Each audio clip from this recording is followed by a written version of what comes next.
ಅತಿಕ್ರಮಣ ತೆರವು ಹೆಸರಿನಲ್ಲಿ ಕಡಬದ ಕಂದಾಯ ಅಧಿಕಾರಿಗಳು ಗುಬ್ಬಿಯ ಮೇಲೆ ಬ್ರಹ್ಮಾಸ್ತ್ರ ಬಿಟ್ಟು ವೃದ್ಧ ದಂಪತಿಯನ್ನ ಬೀದಿ ಪಾಲು ಮಾಡಿದ್ದಾರೆ.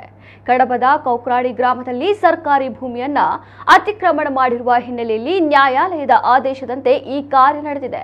ಹಾಗಂತ ಒತ್ತುವರಿ ಮಾಡಿಕೊಂಡಿದ್ದಾರೆ ಎನ್ನಲಾದ ಜಮೀನಿನಲ್ಲಿ ವಾಸವಾಗಿರುವ ಮುತ್ತುಸ್ವಾಮಿ ಮತ್ತು ರಾಧಮ್ಮ ದಂಪತಿಗೆ ಈ ಬಗ್ಗೆ ಯಾವುದೇ ಆದೇಶ ಸಿಕ್ಕಿಲ್ಲ. ಬದಲಾಗಿ ಬೆಳ್ತಂಗಡಿಯಲ್ಲಿ ವಾಸವಾಗಿರುವ ಅವರ ಪುತ್ರಿಯ ಹೆಸರಿನಲ್ಲಿ ನ್ಯಾಯಾಲಯ ಈ ಆದೇಶ ಹೊರಡಿಸಿತ್ತು. ಆದರೆ ಈ ವೃದ್ಧ ದಂಪತಿಯ ಮಗಳು ರೇಣುಕಾ ಹೆಸರಿನಲ್ಲಿ ಈ ಮನೆಯಲ್ಲಿ ಯಾವುದೇ ದಾಖಲೆ ಪತ್ರ ಇಲ್ಲ ಅನ್ನೋದು ಗಮನಾರ್ಹ. ಮನೆ ವೃದ್ಧೆ ರಾಧಿಕಾ ಅವರ ಹೆಸರಿನಲ್ಲಿದ್ದು ಮನೆಗೆ ವಿದ್ಯುತ್ ಸಂಪರ್ಕದಿಂದ ಹಿಡಿದು ಆಧಾರ್ ಕಾರ್ಡ್, ವೋಟರ್ ಐಡಿ, ಮನೆ ತೆರಿಗೆ ಎಲ್ಲವೂ ನೀಡಲಾಗಿದೆ. ವಿಪರ್ಯಾಸ ಅಂದ್ರೆ ಬುಧವಾರದಂದು ರಾಧಮ್ಮ ಹಾಗೂ ಮುತ್ತುಸ್ವಾಮಿ ಅವರ ಹೆಸರಿನಲ್ಲಿ ಯಾವುದೇ ನೋಟಿಸ್ ನೀಡದ ಅಧಿಕಾರಿಗಳು ಜೆಸಿಬಿ ಮೂಲಕ ಮನೆ ಧ್ವಂಸ ಮಾಡಿದ್ದಾರೆ.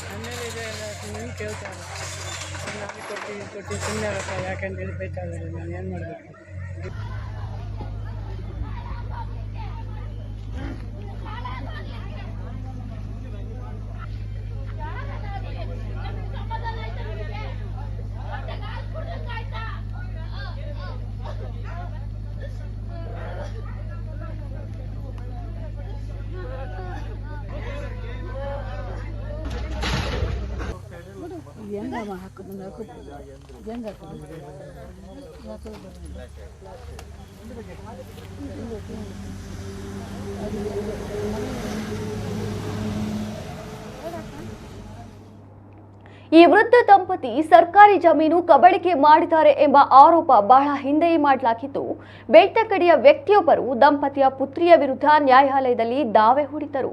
ಈ ನಡುವೆ ಜಾಗ ಖಾಲಿ ಮಾಡುವಂತೆ ಅಧಿಕಾರಿಗಳು ಹಲವು ಬಾರಿ ಮೌಖಿಕವಾಗಿಯೂ ಸೂಚನೆಗಳನ್ನು ನೀಡಿದ್ದರು. ಇದರಿಂದ ಮನನೊಂದು ದಂಪತಿ ದಯಾಮರಣ ಕೊಡಿ ಅಂತ ರಾಷ್ಟ್ರಪತಿಗೂ ಪತ್ರ ಬರೆದಿದ್ದರು. ಆದರೆ ಮಂಗಳವಾರದಂದು ಅಧಿಕಾರಿಗಳು ಈ ಮನೆಯನ್ನ ಧ್ವಂಸ ಮಾಡಿದ್ದಾರೆ.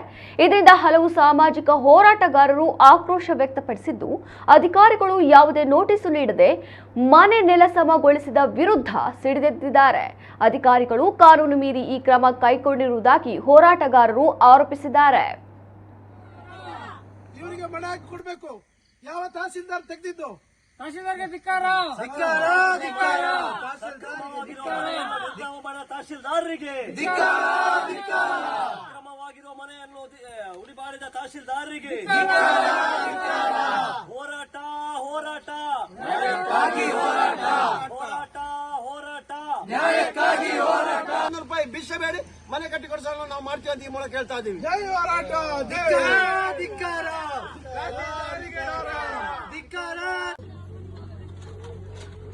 ಕಡಬ ತಹಸೀಲ್ದಾರ್ ಹಾಗೂ ಅವರ ತಂಡದವರು ಬಂದು ಬೆಳಿಗ್ಗೆ 7 ಗಂಟೆಗೆ ಬಂದು ಕಡಿವೆ ಹಾಕಿದ್ದಾರೆ. ಹಿತಾಚಿ ಮುಖಾಂತರವಾಗಿ ಸುಪ್ರೀಂ ಕೋರ್ಟ್ ಆದೇಶ ಇದೆ ಈ ತರ ಎಲ್ಲ ಮಾಡಬಾರ್ದಂತ. ಆದ್ರೆ ಅದನ್ನು ಉಲ್ಲಂಘನೆ ಮಾಡಿ ಕಾನೂನು ನಿಯಮ ಬಾಹಿರ ಕೆಲಸವನ್ನು ಕಡಬ ತಹಸೀಲ್ದಾರ್ ಮಾಡಿರ್ತಾರೆ. ಈ ಒಂದು ಮನೆ ಕಟ್ಟಿಸಿಕೊಡ್ಬೇಕು. ಇವರ ಮಗಳ ಹೆಸರಲ್ಲಿ ಯಾವುದೊಂದು ಕೋರ್ಟ್ ನೋಟಿಸ್ ಬಂದಿದೆ ಅಂತ ಹೇಳಿ ರೇಣುಕಾ ಎಂಬುವರ ಹೆಸರಲ್ಲಿ ಕೋರ್ಟ್ ಆದೇಶ ಇದೆ ಅಂತ ಹೇಳಿ ಅವರ ಅಪ್ಪ ಅಮ್ಮನ ಮನೆಯನ್ನು ಕೆಡವೆ ಹಾಕಿದ್ದಾರೆ. ಈ ಮನೆಯನ್ನು ಅವರು ಕಟ್ಟಿಸಿಕೊಡ್ಬೇಕು. ಇಲ್ಲ ಊರವರೆಲ್ಲ ಸೇರಿ ಕಟ್ಟಿಕೊಡ್ತೇವೆ. ಇವತ್ತು ಬೆಳಗಿನಿಂದ ಅವರು ಊಟ ಮಾಡಿಲ್ಲ. ಇವಾಗಲೇ ಅವರ ಮಗಳು ತಲೆದಿರುಗಿ ಬಿದ್ದಿದ್ದಾಳೆ. ಇನ್ನು ಹಾಸ್ಪಿಟಲ್ ಕರ್ಕೊಂಡು ಹೋಗಬೇಕು. ಊರವರೆಲ್ಲ ಸೇರಿ ಅವರ ಮನೆ ಮುಂದೆನೆ ಧರಣಿ ಸತ್ಯಾಗ್ರಹ ಮಾಡ್ತಾ ಇದೀವಿ. ಇಲ್ಲಿ ಬೆಂಕಿ ಹಾಕಿ ನಾಳೆ ಬೆಳಗ್ಗೆ ತನಕ ಕೂರ್ತೀವಿ. ನಾಳೆ ಎಲ್ಲ ಅವರ ಮನೆ ಕೊಡುವವರೆಗೂ ಕೂರ್ತೀವಿ. ಎಲ್ಲ ಪ್ರತಿಯೊಬ್ಬರು ಕೂರ್ತೀವಿ. ಕಾನೂನು ಪ್ರಕಾರ ಎಫ್ಐಆರ್ ಆಗಬೇಕು. ತಹಸೀಲ್ದಾರರು ಹಾಗೂ ಅವರೊಟ್ಟಿಗೆ ಯಾರೆಲ್ಲ ಸಿಬ್ಬಂದಿ ಬಂದ್ರು ಪ್ರತಿಯೊಬ್ಬರ ಮೇಲೆ ಕೇಸ್ ಚಾರ್ಜ್ ಆಗಬೇಕು. ಸದ್ಯ ಮನೆ ಕಳೆದುಕೊಂಡು ಬೀದಿಗೆ ಬಂದಿರುವ ವೃದ್ಧ ದಂಪತಿ ಆಮರಣಾಂತ ಉಪವಾಸ ಆರಂಭಿಸಿದ್ದಾರೆ. ಮನೆಯೇ ಹೋದ ಮೇಲೆ ಇನ್ನು ಬದುಕಿದ್ದು ಏನು ಪ್ರಯೋಜನ ಅಂತ ಪ್ರಶ್ನೆ ಮಾಡಿದ್ದಾರೆ. ದಯಾಮರಣಕ್ಕೆ ರಾಷ್ಟ್ರಪತಿಗಳಿಗೆ ಬರೆದಿದ್ದೆವು, ಆದರೆ ಈಗ ನಮಗೆ ಸಾಯಲು ಏನೂ ಉಳಿದಿಲ್ಲ ಎಂದು ಕಣ್ಣೀರಿಟ್ಟಿದ್ದಾರೆ. ನಮಗೆ ಸಾವೇ ಸೂಕ್ತ ಎಂದು ಉಪವಾಸ ಆರಂಭಿಸಿರುವ ವೃದ್ಧ ದಂಪತಿ ಜತೆ ಹಲವರು ಕೈ ಜೋಡಿಸಿದ್ದಾರೆ.